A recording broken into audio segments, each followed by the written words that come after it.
Welcome, welcome, welcome in, everybody. All right, so we're continuing with Bible in a year, and you would think that the one time that I have set that's scheduled, I would be on time, and well, that did not happen today.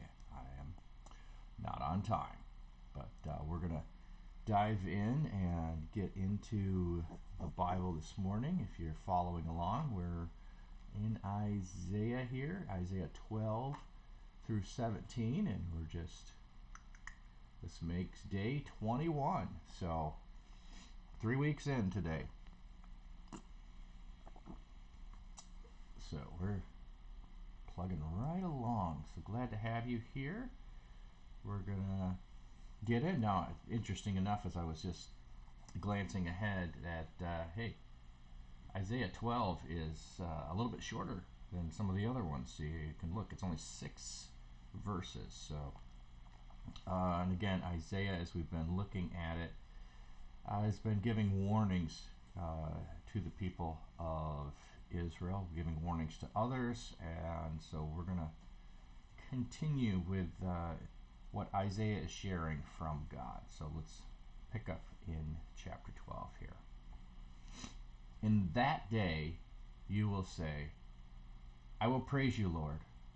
Although you were angry with me, your anger has turned away, and you have comforted me. Surely God is my salvation. I will trust and not be afraid. The Lord himself is my strength and my defender. He has become my salvation. With joy you have drawn water from the well of salvation. In that day you will say, give praise to the Lord, proclaim his name, make known among the nations what he has done, and proclaim that his name is exalted. Sing to the Lord, for he has done glorious things. Let this be known to all the world. Sing aloud and sing for joy, people of Zion, for great is the Holy One of Israel among you. So here, when deliverance has come to the people after punishment, when restoration has come, there's joy that's going to flow, there's praise that's going to happen, and notice the progression here. Praise of what has been done, and then there is who has done it, and then after that there is the where is it declared and how is it declared. So it's going to be declared to the nations, and it's going to be done in singing, which that's fascinating. Why would it be done in singing?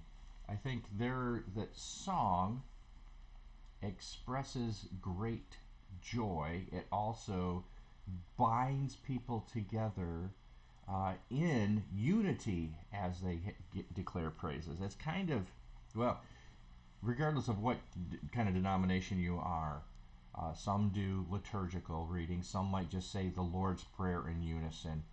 But when you're doing things and saying them in unison as a body of people, no matter if it's 10 people or 10,000 people, you talk in this pace often so you all stay together. Or it might be so familiar that you can go a little bit faster pace because you know the rhythm of it because it's said often enough. But regardless of that, there is little emotion when you are just saying things together. If you are singing things together, you have then the ability to express emotion in it. So I think that's one reason why it's going to be sung, because it's going to be in unison, but the emotion is going to be contained within it. So just a thought there of why. All right, so now a prophecy against Babylon that Isaiah, son of Amos, saw. Well, that's interesting. He saw the prophecy. Raise a banner on a bare hilltop. Shout to them, beckon to them to enter the gates of the nobles.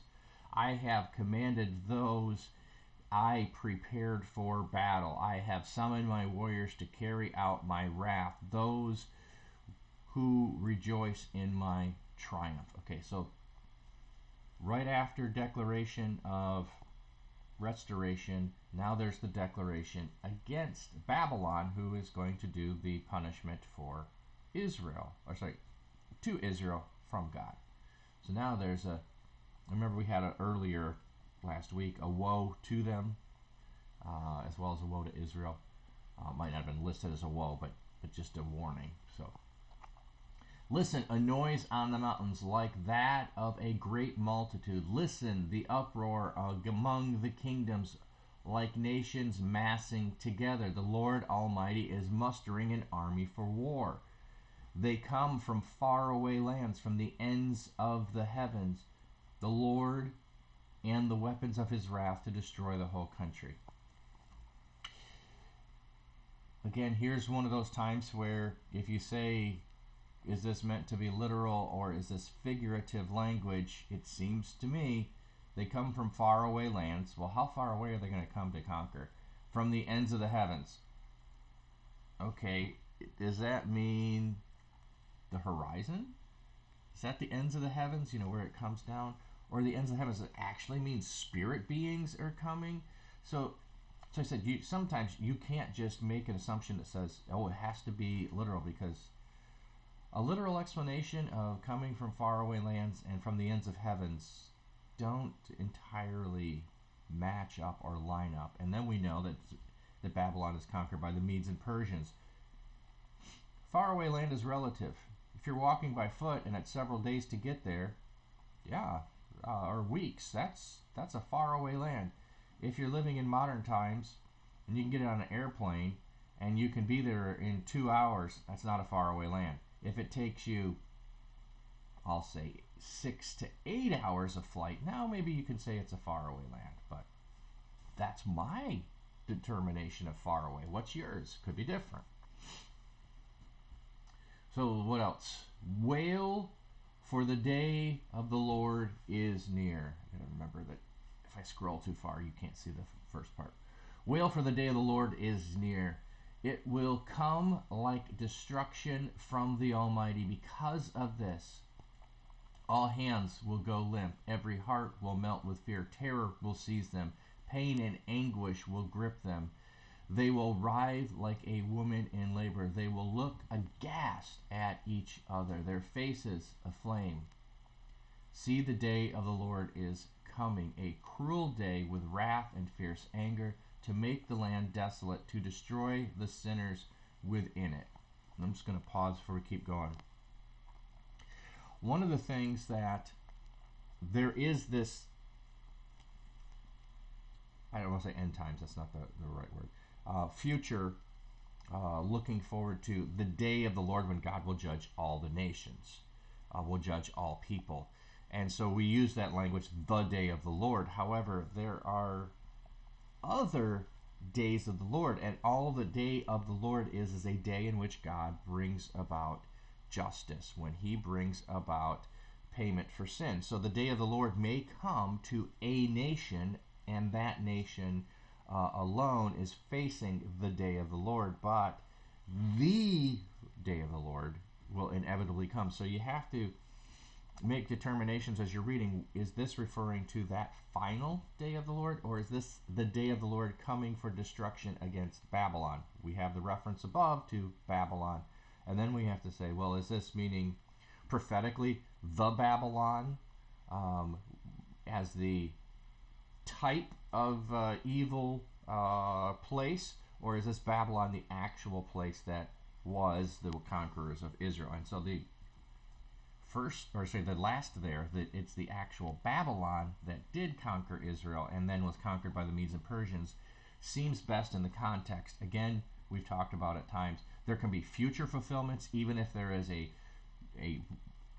past fulfillment of this from our perspective, not from the audience who's receiving it. From them, every fulfillment would be future. For us, we can look back and say there was a past fulfillment. We could also look and say there may be a future fulfillment as well. The text doesn't demand it, but the text hints to it. So, So there, if we went to Amos 2, there's also warnings against those people who are wishing and praying for the day of the Lord because they want to see somebody get their comeuppance. But Isaiah doesn't quite do that. The stars of heaven and their constellations will not show their light. The rising sun will be darkened. The moon will not give its light. I will punish the world for its evil, the wicked for their sins. I will put an end to the arrogance and the haughty. I will humble the pride of the ruthless. I will make people scarcer than pure gold, more rarer than gold of Ophir. Therefore I will make the heavens tremble, the earth will shake from its place, the wrath of the Lord Almighty in that day of his burning anger. Okay, so what we had here was perhaps the immediate warning against Babylon and the day of the Lord. And then we say, now see, the day of the Lord is coming. So wail, for the day of the Lord is near. Now we have a further, and this one we look at it and we read the descriptions of it and we can say, well, the stars in the heavens and all that didn't happen when Babylon was conquered, so this must be looking forward to the future. And okay, rightly so. So that's what I just wanted to point it out before we read that, to kind of go, how do we determine and what do we look for? Like a hunted gazelle, like sheep without a shepherd, they will all return to their own. They will flee to their native land. Whoever is captured will be thrust through, and all who are caught will fall by the sword. Their infants will be dashed to pieces before their eyes. Their houses will be looted and their wives violated. See, I will stir up against them the Medes. Oh, see, now we're going back to, oh, this looks like it's just about Babylon, not a future worldwide thing. See, that's why I said you've got to keep looking at context. See, I will stir up the Medes against them. And also, then these are meant to be metaphorical about the sun, moon, and stars, not literal. See, I will stir the Medes against them, the Medes, who do not care for silver and have no delight in gold. Their bows will strike down the young men. They will have no mercy on infants, nor will they look with compassion on children. Babylon, the jewel of kingdoms, the pride and glory of the Babylonians, will be overthrown by God like Sodom and Gomorrah. She will never be inhabited or lived in through all generations. There nomads will pitch their tents. There no nomads will pitch their tent. There no shepherds will rest their flocks. But desert creatures will lie there. Jackals will fill her houses. There the owls will dwell, and there the wild goats will leap about. Hyenas will inhabit her strongholds. Jackals her luxurious palaces. Her time is at hand, and her days will not be prolonged. Okay, so as we're reading that, again, we have the descriptions of the destructiveness of what's going to come about. Now, have you, reading through this, do you actually imagine hyenas and jackals migrating from Africa to Babylon just to hang out? No, those are metaphorical creatures who are what kind of creatures? They're creatures that scavenge and they eat the dead. So that's the use of them, is metaphorical, not necessarily strictly describing actual. But it describes the nature of it. Again, no one will inhabit there. No nomads will stop. No shepherds will take their flocks there. Is there a Babylon or today, or there's rebuilt in some of these places? Yes, but that's not the point. In the lifetime of the hearers of this, and in the lifetimes of those afterwards, nothing was there. It was utterly destroyed and taken over to some sense. And yes, of course, well, the Medes lived in the area and didn't destroy everything. So again, metaphorical language to talk about the totality and the certainty of what is going to happen. So we've got the warning to Babylon. Remember, we started with an assurance of hope. We have this whole long destruction. They're in the land of Babylon when the Medes and Persians come. So what do they need? They need a little bit of assurance in that day. So the Lord will have compassion on Jacob. Once again, he will choose Israel and will settle them in their own land.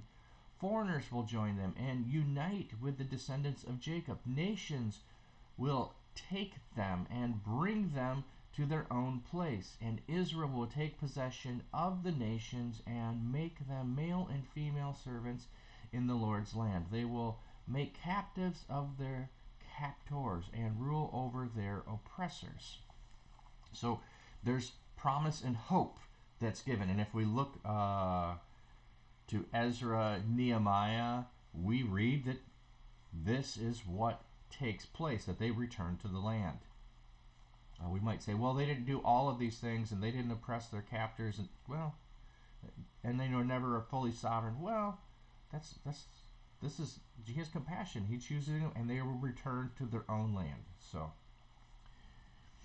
on the day the Lord gives you relief from your suffering and turmoil, and from the harsh labor forced on you, you will take up this taunt against the king of Babylon. So you're going to taunt the king of Babylon when he's getting his comeuppance. How the oppressor has come to an end. How his fury has ended. The Lord has broken the rod of the wicked, the scepter of the rulers. This is probably sung. Remember, we had the singing said earlier. Which in anger struck down peoples with unceasing blows, and the fury subdued nations with relentless aggression. All the lands are at rest and at peace. They break into singing. Even the junipers and the cedars of Lebanon gloat over you and say, now that you've been laid low, no one comes to cut us down. The realm of the dead below is all astir to meet you at your coming. It rouses the spirits of the departed to greet you. All those who were leaders in the world, it makes them rise from their thrones. All those who were kings over nation, they will all respond. They will say to you, you also have become weak as we are. You have become like us. All your pomp has been brought down to the grave, along with the noise of your harps. Maggots are spread out before you, and worms cover you. How you have fallen from heaven, morning star, son of the dawn. You've been cast down to the earth. You who once laid low the nations. You said in your heart, I will ascend to the heavens. I will raise my throne above the stars of God. I will sit enthroned on the mount of assembly, on the utmost heights of Mount Zephon. I will ascend above the tops of the clouds. I will make myself like the Most High. But you are brought down to the realm of the dead, to the depths of the pit. Two things here. One, we often, or maybe you have if you've seen this, the morning star. Oh, well, that's the name Lucifer, and Lucifer is another name for the devil and Satan, and so this whole passage must be about him. Well, it might be a reference to him, but we also, if you remember, we've read through the Tower of Babel. Where are we at? We're in Babylon. What was the Tower of Babel? An effort to make themselves have such notoriety and prestige and glory. They were building a tower to the heavens. And so what were they cast down? They were cast down from their tower.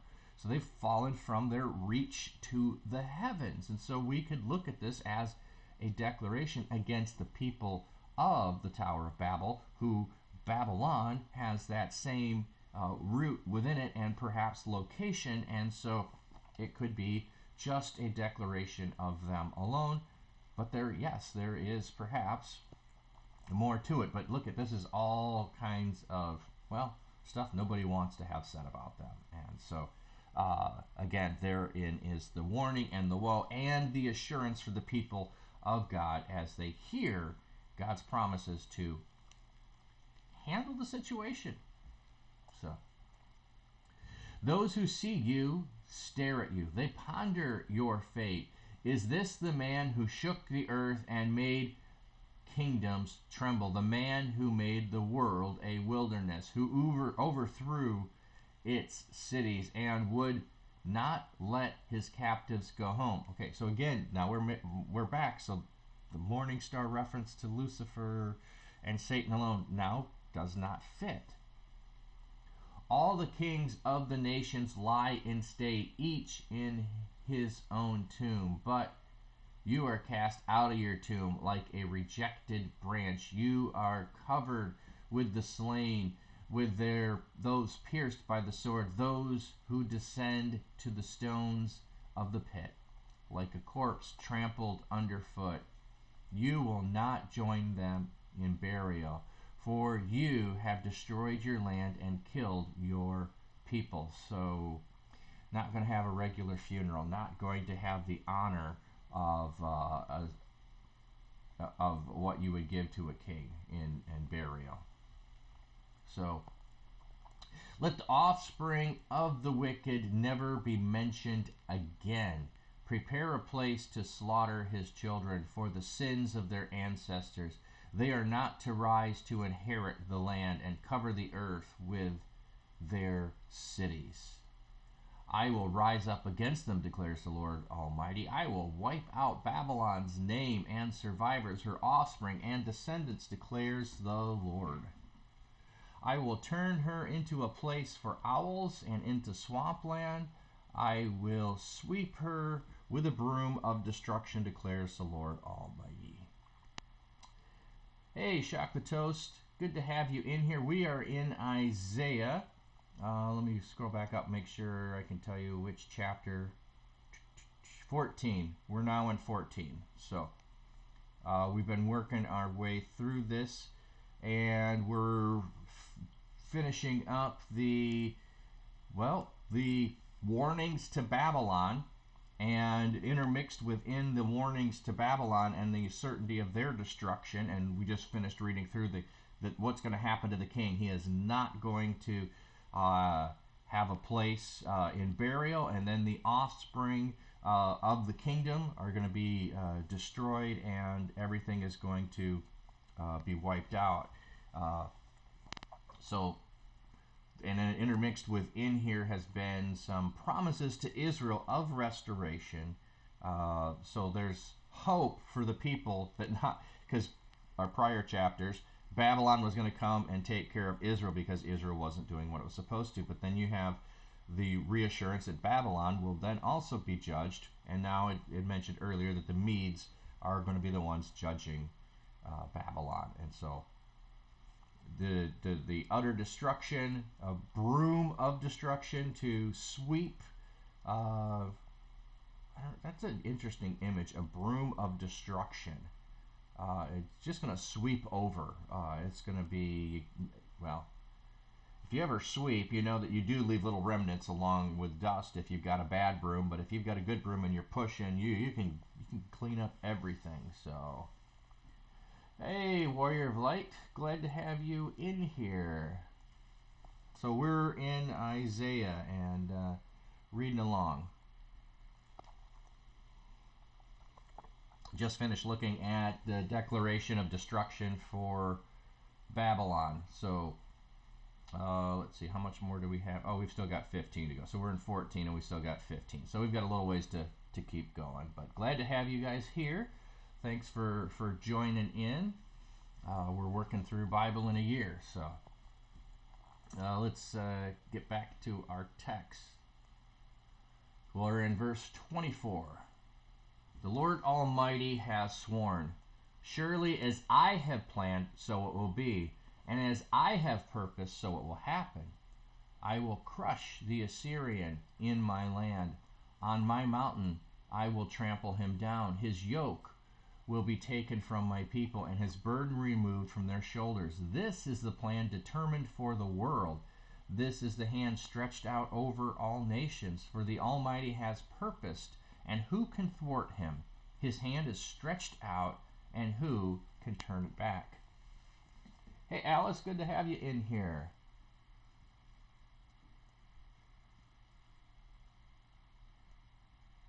Oh, yeah, sometimes people raid, sometimes they don't. It just depends. Like I say, sometimes if I don't have a large crowd, I don't raid either. But yeah, glad to have you all in here. So here we have an interesting things being stated. So after there's been declarations of what's going to happen, there's a statement of it's God's plan, and so it will be, and it's God's purpose, so it will happen. And then there's, after the end of some more things being stated, it's, yeah, who can change God's plan? Can they change it? Uh, yeah, so that's kind of what happens, or what's happening here is he's saying, here's all the plans. Now tell me who can stand against these plans that I have made and I'm declaring, because there's no one. Thanks for the ADD, Brock. There, that's funny, Alice. I may at times go down rabbit holes. It's not quite the same as Brock, though. He does kind of shiny objects at times, but I love him. He's a great guy. So, oh, I'm sorry, that was Pirate. I thought that was ADD. My mistake. I just saw you posted his picture. Now we're switching. Now we're switching to a prophecy for King Ahaz. So the prophecy. Oh, sorry. We're giving a declaration of when this happened. So the prophecy came in the year King Ahaz died. So now we're going to read that prophecy. So we're continuing one prophecy after another that's going on. And just a point for those who hadn't been here, haven't been following along. When we think of prophecy, I think we falsely think that prophecy is looked at as all future. Well, no, prophecy is not intended to be that. There can be future declarations of what will happen, but prophecy is declaration of God's word. So to be a prophet is to declare what God has said. To give prophecy is to declare God's truth. Yes, that also includes prophetic declarations of the future, but it's not all prophetic declarations of the future. So let's keep reading in verse 29. So, do not rejoice, all you Philistines, that the rod that struck you is broken, that the root of that snake will spring up a viper. Its fruit will be darting venomous serpents. The poorest of the poor will find pasture, and the needy will lie down in safety. But your root I will destroy by famine. It will slay your survivors. Wail, you gate, howl, you city, melt away, all you Philistines. A cloud of smoke comes from the north, and there is not a straggler in its ranks. What answer will you give to the envoys of the nation? The Lord has established Zion, and in her his afflicted people will find refuge. So it's interesting. So if Philistines are hearing that, hey, Babylon's going to get their comeuppance, they shouldn't be rejoicing, because, yeah, they got theirs already too, and more is on the way. It's not that, oh, well, somebody else is getting punishment, so I escape it. It's a faulty thought if that's what they're thinking. All right, let's see. There's a few comments. So, a prophecy of the past. Oh, I'm not sure what you're meaning, but from our perspective, it is the past. And this is where they're giving the date of the king Ahaz is when this was being declared. So what I was trying to make the point of is all prophecy is not about the future, but I'm not saying it's about the past either. I didn't mean that, because we're reading a section that is looking to the future from that standpoint. But if it's just, we were doing Job yesterday, and Job was talking about Let me just go look a second if I can find it.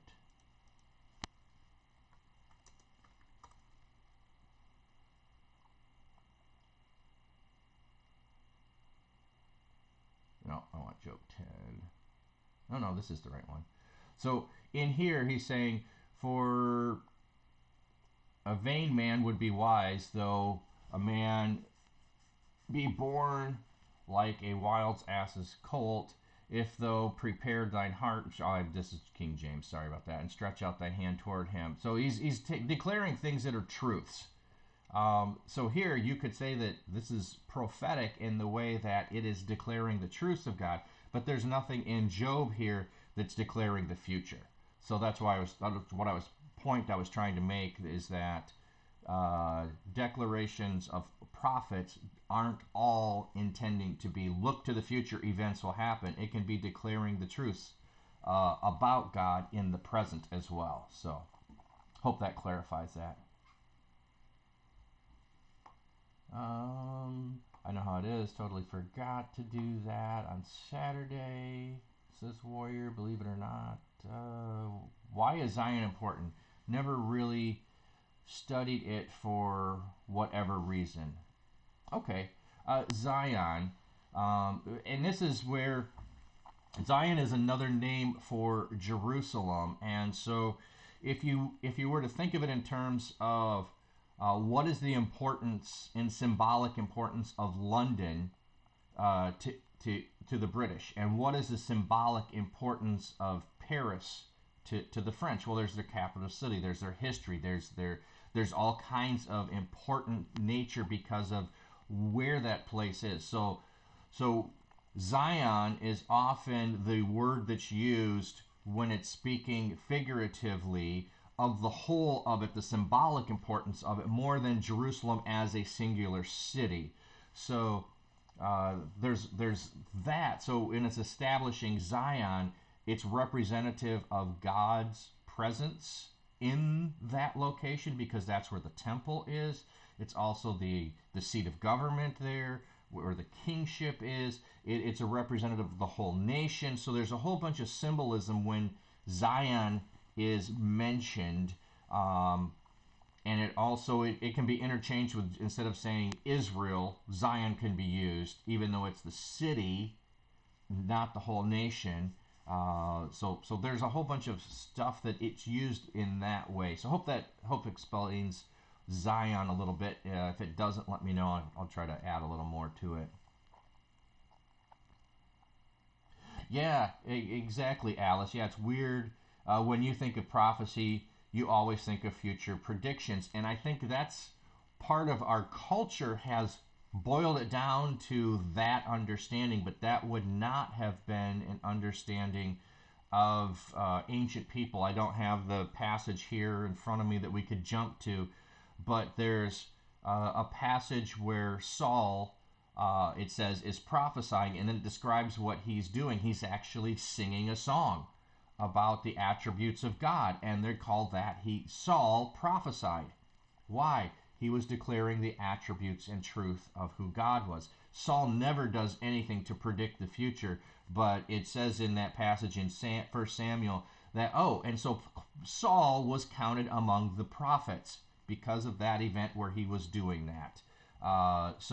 Yeah, we have mistakenly, and some groups of Christians put this together and perpetuate that idea that prophecy only means prediction of the future. It doesn't only mean prediction of the future. It's only a small aspect of what prophesying is. So hope that helps and clears that up. So, never knew that? Okay. I'm smart. Thank you, Alice. I've had years of school to study and know these things, and then also spent a lot of time exploring them. So I will at times know a lot about one particular thing, and then I'll get to another and go, well, maybe not as much in this area. So yeah, so I know where the Philistines are. They're along the Med. If we were here when we're reading through all of the conquest of Joshua a couple days ago, there was a lot of cities. Man, I don't know how to pronounce them. I don't know where they were. I could go look them up, but then I'll probably forget shortly. So now we've got another prophecy against Moab. And so when we have these kinds, it says a prophecy against, that these are all warnings to warn them about what is coming in the future. So we have just a short one against the Philistines. They're not that important necessarily at this time because well, there's still some in the land before they're taken away to Babylon. There was a mention of the Assyrians earlier. The Assyrians living in the land is a reference to the northern kingdom, Israel, because the Assyrians have conquered Israel, and they've also come down to Judah. Didn't conquer it, but did take some things in conquest. So a prophecy against Moab. Ar in Moab is ruined, destroyed in the night. Ker in Moab is ruined, destroyed in the night. Dibon goes up to its temple, to its high places to weep. Moab wails over Nebo and Medeba. Every head is shaved, every beard cut off. Okay, I don't know where all of these places are. Like I said earlier, I can go look them up. They go to the high place to weep. If you're fleeing, you go to high ground. And where do you do when you're in flight and you're hiding? You're weeping.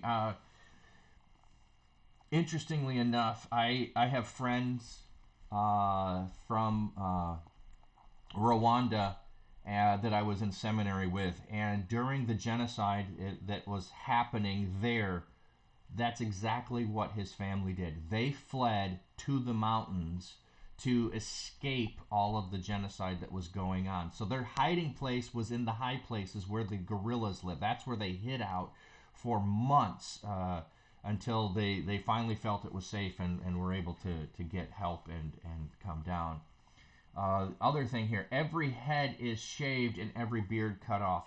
We don't live in a culture of having a beard as important and significant and showing glory or honor or prestige. So what if the beard's cut off? Well, no, this would have been a detriment to people who were Middle Eastern. And every head is shaved. Well, that's also another symbol of glory, of your glory, because if you have long flowing hair, it means it's well kept, it's cared for, and you are in good health. These are signs of that. This is contrary to Egyptian culture, which shaves things, but here, the people of Moab, that would have been a symbol to them, a full head of hair. You didn't cut your hair. You didn't shave your beard. A good, prestigious beard and long head of hair was valuable and important. So this is going to be a disgrace. That's what's being declared there. In the streets they wear sackcloth. On the roofs and in the public squares they wail. Prostrate with weeping. Prostrate's just bowed down. Heshbon and Eliela, I don't know that one, cry out. Their voices are heard all the way to Jahaz. Therefore the armed men of Moab cry out, and their hearts are faint. My heart cries over Moab. Her fugitives flee as far as Zoar, as far as Egloth Shalishia. They go up the hill to Luhith, weeping as they go. On the road to Horonaim, they lament their destruction. The waters of Nimrim are dried up, and the grass is withered. The vegetation is gone, and nothing green is left. They can't find anything along the way to eat. So the wealth they have acquired and stored up, they carry away over the ravine of the poplars. Their outcry echoes along the border of Moab. Their wail reaches as far as Eglium. Their lamentations as far as Bir Elam.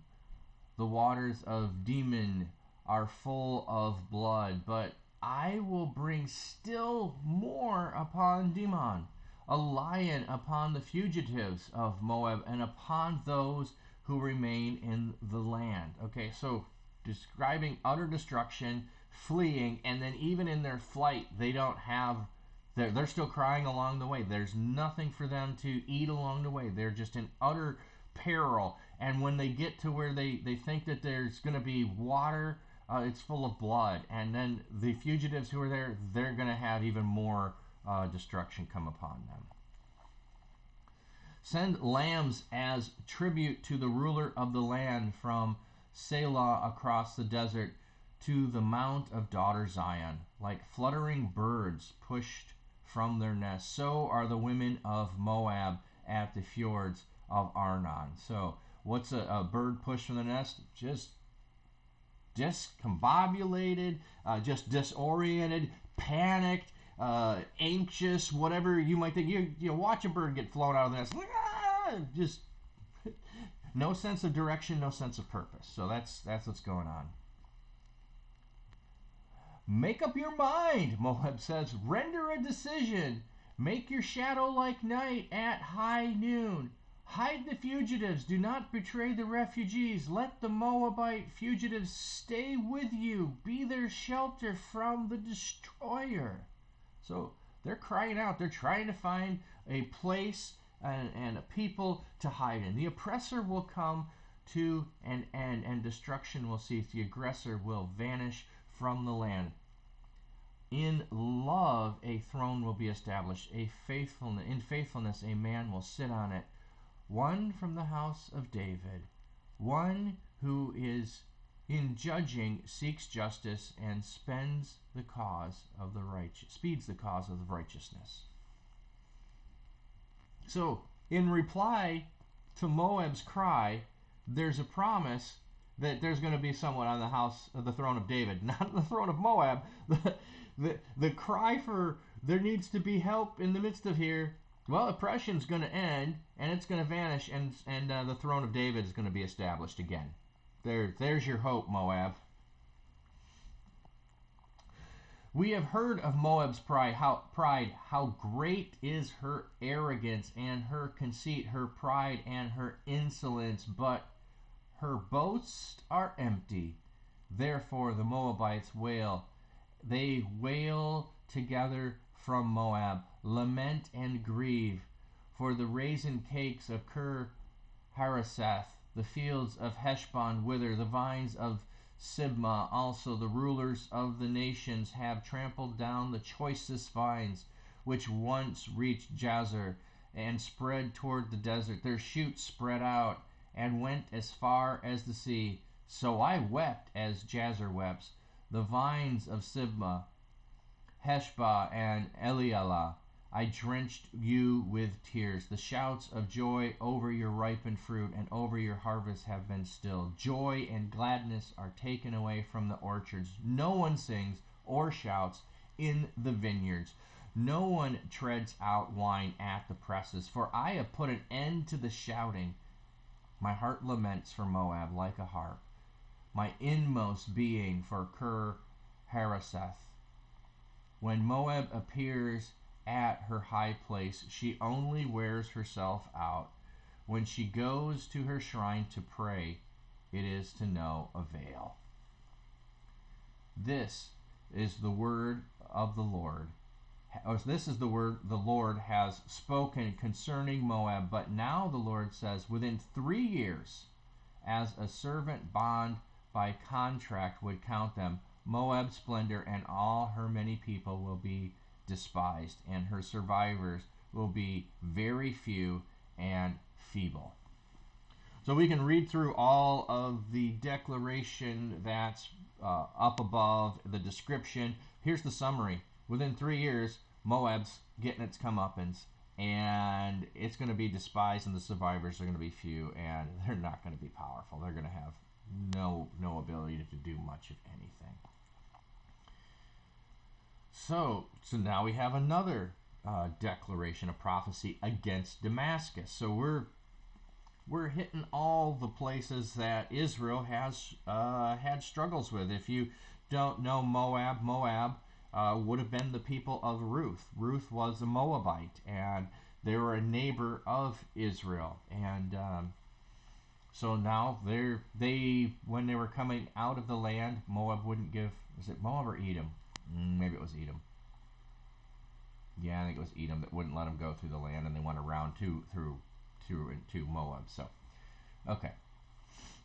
Well, let's keep going. We've got a bit more to get through today. A prophecy against Damascus. See, Damascus will no longer be a city, but will become a heap of ruins. The city is of Aroer, a rower will be deserted and left to flocks, which will lie down, and no one will make them afraid. The fortified cities will disappear from Ephraim, and royal power from Damascus. The remnant of Aram will be like the glory of the Israelites, declares the Lord Almighty. In the day, the glory of Jacob will fade, the fat of his body will waste away. It will be as when reapers harvest the standing grain, gathering the grain in their arms, as when someone gleans heads of grain in the valley of Rephaim. Yet some gleaners will remain, and when an olive tree is beaten, leaving 2 or 3 olives on the topmost branch, 4 or 5 on the fruitful boughs, declares the Lord, the God of Israel. In that day, people will look to their Maker and turn their eyes to the Holy One of Israel. See, here's the purpose. Why is this happening? So that they will turn to their Maker and their eyes to the Holy One of Israel. They will not look to the altars, the works of their hands. They will have no regard for the Asherah poles and the incense altars their fingers have made. So this is going to happen. A remnant from within the people is going to say, yeah, I remember who the real God is, and now he's showing up, and I'm going to return to him instead of what the people around me and the foreign gods. In the day their strong cities, which they left because of the Israelites, will be like places abandoned to thickets and undergrowth, and all will be desolation. You have forgotten God, your Savior. You have not remembered the rock, your fortress. Therefore, though you set out the finest plants, the plant imported vines, though on the day you set them out, you make them grow, and on the morning when you plant them, you bring them to bud. Yet the harvest will be as nothing in the day of disease and incurable pain. So look at all the time it's taking to describe the care of which they would go to get a vineyard and find the best, and they've done all the right work. It's ready to bud, and there's going to be no harvest. All your efforts, nothing. Woe to the many nations that rage. They rage like the raging sea. Woe to the peoples who roar. They roar like the roaring of great waters.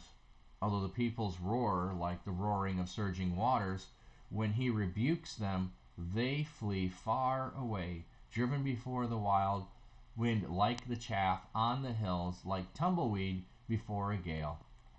In the evening, sudden terror. Before the morning, they are gone.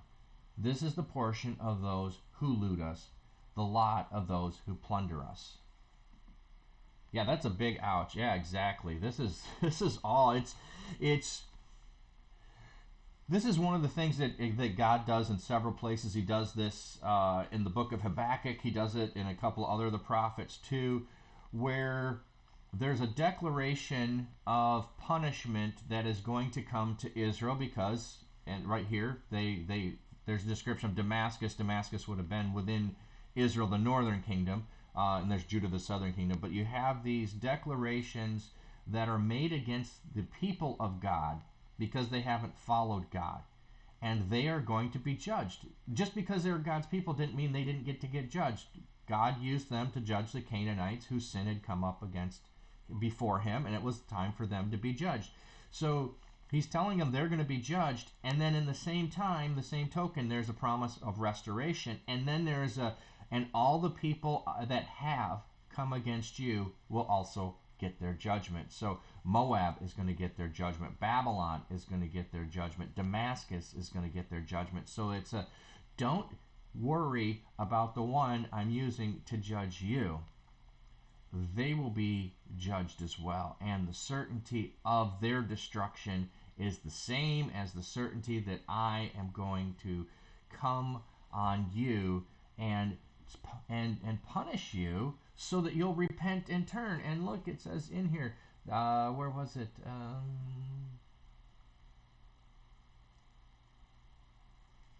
It must have been sooner. Yeah, in that day, people will look to their Maker and turn their eyes to the Holy. That's the goal. Whether it's punishment for Babylon, whether it's punishment for Moab, whether it's punishment for Israel. The point in that punishment as a people, as that some who are there will turn to their Maker, the Holy One of Israel, and they're not going to look to the things that they've done and built with their hands and what the great accomplishments they have. Those great accomplishments are going to end up being nothing. They're worthless. They're not even worth any time and effort they took to build them. And the depth of the description here is so that there's no thought of, oh, well, maybe it won't happen to me.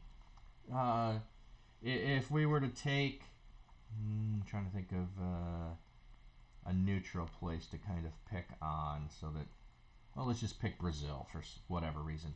If I were to say that all of Brazil was going to be destroyed, I'm not familiar with enough of all of it to know, but if I were to say that the Amazon River is going to stop flowing, and the rainforest is going to be cut down, and the rainforest is going to be burned, and all of the cattle of the fields that are there are going to die, and the rains are not going to come, and there's going to be drought in the land, and the forest is going to be set on fire, and there's going to be earthquakes, and you could begin to see all of the calamity and know the totality of it, that there's not a place to escape from the destruction that's happening. So that's part of the ongoing description, is to give the certainty and the totality and the assurance of it.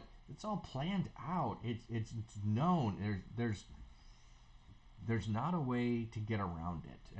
If you notice, then sometimes it's longer and ongoing. With Babylon, it was. What was the level of Babylon's arrogance and power? Needed a longer description of it. Moab's ongoing issues with Israel, longer description there to give through all of Moab stuff. So some of the length of it is the length of the sin, so there's the assurance of all of it. But yeah, so that's where we are. I'm going to just go look at 18 a second to look ahead. Yeah, so there's more woes coming. All right, so next week we'll have more of these coming, and we'll continue there. But that's where we are for today. Thanks, all of you.